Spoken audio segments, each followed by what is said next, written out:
My name is Steve Firchow. I'm an artist, concept artist, lead artist, illustrator, art director. I've worn a lot of hats.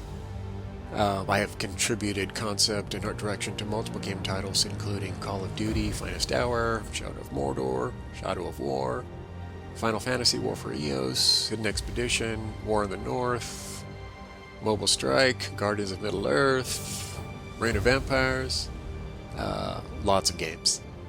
I want to say something really quick about this workshop. I'm using Photoshop, but it's not specifically a Photoshop demonstration. The techniques that I'm using you can use in any 2D software.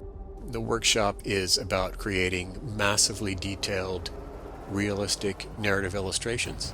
The picture that I'm going to be making can function as a single image, but it goes beyond that. Every square inch of this image is going to tell a story. I will be paying very close attention to every level of depth and detail in the image, from the extreme background to the midground, mid-foreground, foreground, all of the characters, and all the way up to the area that is closest to the viewer. So let's get started.